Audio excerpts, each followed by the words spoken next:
지금은 새벽 기도의 시간입니다. 온라인으로 드려지는 새벽 기도에 경건한 마음으로 주님께 나아갑니다. 6월 9일 말씀 고린도전서 6장 1절부터 11절입니다. 너희 중에 누가 다른 이와 더불어 다툼이 있는데 구태여 불의한 자들 앞에서 고발하고 성도 앞에서 하지 아니하느냐? 성도가 세상을 판단할 것을 너희가 알지 못하느냐? 세상도 너희에게 판단을 받겠거든 지극히 작은 일 판단하기를 감당하지 못하겠느냐? 우리가 천사를 판단할 것을 너희가 알지 못하느냐? 그러하거든 하물며 세상 일이랴.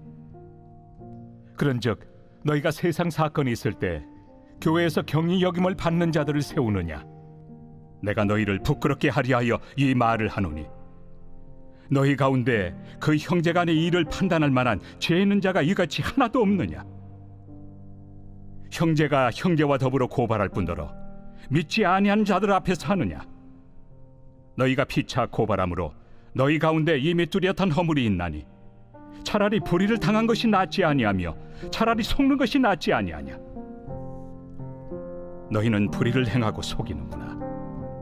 그는 너희 형제로다. 불의한 자가 하나님의 나라를 유업으로 받지 못할 줄을 알지 못하느냐? 미혹을 받지 말라. 음행하는 자나 우상 숭배하는 자나 간음하는 자나 탐색하는 자나 남색하는 자나 도적이나 탐욕을 부리는 자나 술 취하는 자나 모욕하는 자나 속여 빼앗는 자들은 하나님의 나라를 유업으로 받지 못하리라. 너희 중에 이와 같은 자들이 있더니 주 예수 그리스도의 이름과 우리 하나님의 성령 안에서 씻음과 거룩함과 의롭다 하심을 받았느니라. 오늘도 하나님의 말씀으로 하루를 시작하시는 커맨시 교회 모든 성도님들을 축복합니다. 오늘 우리가 함께 나눌 본문은 바울이 성도 간의 다툼을 세상 법정에 고발한 일을 책망하는 내용으로 시작합니다. 1절입니다. 너희 중에 누가 다른 이와 더불어 다툼이 있는데 구태여 불의한 자들 앞에서 고발하고 성도 앞에서 하지 아니하느냐? 바울은 고린도 교인들이 불의한 자들, 즉 세상 법정에 소송을 제기한 행위는 하나님 백성으로서의 정체성을 근본적으로 부정하는 일이라 말합니다. 성도들이 자신들의 문제를 해결하기 위해 교회 밖의 권위, 곧 언약 공동체에 속하지 않은 판단 기준에 스스로를 맡겼다는 것은 매우 심각한 문제라는 것입니다. 교회 내부의 문제를 교회 밖으로 가져가는 것은 십자가의 도로 부르심을 받은 거룩한 공동체의 명예를 훼손하고 하나님의 지혜를 세상의 조롱거리로 만드는 행위이기 때문입니다. 바울은 세상 재판관들을 향해 불렀던 불의한 자들, 이때 사용된 단어는 아디코스로 성도를 가리키는 하기오스와는 정반대되는 개념입니다. 바울은 이 대조적인 두 단어를 사용하여 그들이 하나님의 언약 관계 밖에 있는 자들이라는 사실을 강력하게 강조합니다. 이에 바울은 하나님의 언약 안에 있는 자들, 하나님의 나라를 상속받을 성도가 하나님 나라와 무관하여 결국 멸망할 불의한 자들에게 판단을 구하는 것은 너무나도 모순된 일이기에 이러한 잘못된 행위를 강하게 책망하고 있는 것입니다. 이어지는 2절과 3절에서 바울은 너희가 알지 못하느냐라는 질문을 던지며 선포를 이어갑니다. 이 질문은 스스로 지혜롭다고 자부하던 고린도 교인들의 영적 무지를 꼬집는 강력한 반어법입니다. 고린도 교인들은 세상적인 지식에는 능통했을지 몰라도 정작 자신들이 누구이며 장차 어떤 권세를 갖게 될 존재인지는 전혀 알지 못했습니다. 이에 바울은 성도의 권세를 설명하며 첫째, 성도는 장차 세상을 심판할 존재라는 것.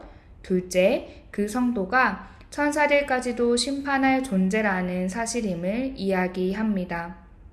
바울은 이처럼 성도의 지위가 영적 존재인 천사들보다 높은 위치에 있음을 선포하며 이러한 관점에서 고린도 교인들이 다투고 있는 재산 문제나 소송은 지극히 작은 일에 불과함을 이야기합니다. 종말의 때에 심판을 주관할 자격이 있는 성도들이 지금 이 땅에서 서로를 신뢰하지 못하고 작고 사소한 일들로 다투고 있는 것은 분명 잘못된 것입니다. 또한 바울은 이러한 일이 교회의 정체성을 오해한 행동에서 나옴을 이야기합니다. 4절입니다. 그런즉 너희가 세상 사건이 있을 때에 교회에서 경히 여김을 받는 자들을 세우느냐. 바울은 세상 재판관들을 교회에서 경히 여김을 받는 자들이라 부릅니다. 이는 그들이 사회적으로 비천하다는 뜻이 아니라 하나님의 언약 밖에 있기 때문에 영적 권위가 없으며 오히려 종말의 때에 성도들에게 심판을 받을 존재임을 뜻하는 것입니다. 장차 천사들조차 심판할 존귀한 권세를 위임받은 성도가 세상 법정의 판결을 구하는 것은 교회의 거룩함을 스스로 내버리는 행위가 되는 것입니다. 그렇기에 바울은 5절에서 내가 너희를 부끄럽게 하려 한다며 성도들을 나무랍니다. 고린도 교회는 앞선 1장부터 4장에 걸쳐 자신들이 그 어떤 세상 철학보다 뛰어난 지혜와 지식을 소유했노라 자랑하던 공동체였습니다. 그러나 바울은 오늘 말씀을 통해 형제 간의 일을 판단할 만한 지혜 있는 자가 이같이 하나도 없느냐라고 말하며 그들의 교만을 여지없이 드러냅니다. 재산 다툼과 같은 내부 갈등 앞에서 그들이 말하던 지혜는 십자가의 도에서 나온 참된 지혜가 아니었습니다. 오히려 세상 법정으로 달려갈 만큼 스스로 해결할 능력이 없는 것이었습니다. 분명한 것은 우리에게 그리고 교회에 필요한 참된 지혜는 세상의 법에 있지 않다는 것입니다. 그렇다면 참된 지혜는 무엇입니까? 참된 지혜란 자기를 부인하고 형제를 위해 기꺼이 소연해를 감수하는 십자가의 지혜가 참된 지혜입니다. 고린도 교회가 십자가의 지혜를, 십자가의 원리를 따랐다면 그들은 법적 승리가 아니라 형제됨을 택했을 것입니다. 고린도 교회가 선택한 방법은 그들 스스로 십자가의 원리를 따르지 못했으며 십자가의 능력을 상실한 공동체임을 보여준 것입니다. 바울은 6절에서 소송 당사자들을 원고와 피고라 부르지 않고 형제와 형제라고 반복하여 부르며 그들이 그리스도 안에서 그분의 피로 맺어진 한 가족임을 다시 한번 강조합니다. 형제된 우리, 한 가족인 교회는 문제를 십자가의 원리대로 사랑과 희생으로 해결해야 하는 것입니다. 다툼에서 이기는 것보다 훨씬 더 중요한 것은 형제됨을 지키는 것이며 차라리 손해를 보는 것이 성도다운 것입니다. 하나님 나라의 풍성한 유업과 성도로서의 신분을 가진 우리에게 세상에서의 승소는 오히려 부끄러움입니다. 그렇다면 성도의 방법, 십자가의 방법, 십자가의 길은 무엇일까요? 예수님께서 몸소 보여주셨습니다. 예수님께서 자기를 비워 죽기까지 내어주심으로 구원을 이루신 것처럼 성도는 형제를 위해 자기 권리를 포기하고 손해를 감수함으로써 하나님 나라의 의를 드러내는 자여야 합니다. 세상의 지혜와 지식으로는 패배한 것처럼 보일지라도 하나님 나라에서는 이것이 진정한 승리이며 성숙한 사랑의 증거입니다. 이것이 바로 십자가의 방법입니다. 복음을 받아들이기 전 죄악 가운데 거하며 불의한 자로 살았던 우리는 이제 더 이상 그런 존재가 아닙니다. 이제 우리는 11절 우리 주 예수 그리스도의 이름과 우리 하나님의 성령으로 씻음을 받고 거룩해졌으며 의롭다함을 받은 자들입니다. 세상으로부터 구별되어 하나님의 소유된 백성이 된 자들입니다. 오늘 본문을 통해 생각합니다. 성도는 세상을 심판하고 천사들까지 판단할 존재입니다. 예수님의 심판에 동참할 자들입니다. 그러므로 예수님처럼 복음 때문에 하나님의 영광 때문에 때로는 억울한 일을 당할지라도 의의 길을 걷는 자들, 십자가의 삶을 사는 자들이 바로 성도 우리여야 합니다. 그렇기에 우리의 모든 문제 앞에서 이를 해결할 수 있는 유일한 방법은 오직 십자가뿐임을 기억합니다. 십자가의 복음을 아는 자들만이 십자가로 해결할 수 있으며 사랑의 원리와 용서의 원리를 따라갈 수 있습니다. 원수까지 사랑하시고 축복하셨던 예수님을 본받는 성도가 될 수 있습니다. 때로는 손해를 보더라도 형제를 세워주고 부족함을 감수해 주는 것, 세상이 보기에는 미련해 보일지라도 구원을 받은 우리에게는 하나님의 능력인 십자가의 도를 따라가는 것이 성도의 삶의 모습입니다. 그것이 참된 삶의 지혜임을 기억합니다.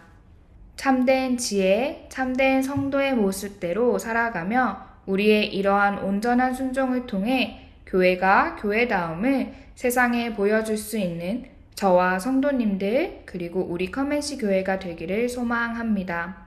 하나님의 어리석음이 사람보다 지혜롭고 하나님의 약하심이 사람보다 강하니 오늘도 십자가의 도를 아는 성도로서 하나님의 능력과 하나님의 지혜로 부르심 받은 자답게 살아가는 오늘이 되기를 소망합니다. 기도하겠습니다.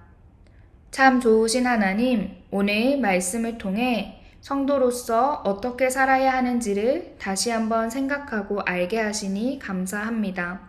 하나님, 우리는 나의 이익을 포기하지 못하는 탐욕과 욕심이 항상 있고 불의를 참지 못하고 손해를 참지 못하는 자들입니다. 그러나 이런 우리에게 십자가의 도를 알게 하시고 십자가의 원리를 통해 사랑과 용서를 할 수 있게 하시니 그렇게 살아가게 하시니 감사합니다. 예수님께서 가르쳐 주신 방법대로 살아가는 능력과 지혜가 우리에게 있게 하여 주시옵소서. 또한 우리의 이러한 모습들이 이 세상에 때로는 미련해 보일지라도 결국은 참된 교회, 참된 성도의 모습을 나타낼 수 있도록 도와주시옵소서. 우리 교회가 공동체 안에서 서로를 사랑하고 서로를 위해 희생하는 공동체가 되어 세상에 선한 영향력을 끼칠 수 있게 하여 주시옵소서. 특별히 우리 다음 세대가 이 세상을 살아갈 때에 탐욕을 위한 분쟁에 휘말리지 않게 지켜주시고 그리스도인이라는 거룩한 이름이 능력이 되게 하시고 지혜가 되게 하여 주시옵소서. 예수님처럼 사랑하고 예수님처럼 용서하며 선한 능력으로 그리스도의 생명력과 선한 영향력을 세상에 흘려보낼 수 있는 다음 세대가 되게 하여 주시옵소서. 오늘 하루도 하나님 나라를 소유한 자들로 살아갑니다. 걸어갑니다. 주님 함께하여 주시옵소서. 이 모든 말씀 성도의 능력 되시는 예수 그리스도의 이름으로 기도합니다. 아멘. 오늘도 주신 말씀 붙잡고 기도하며 나아가겠습니다.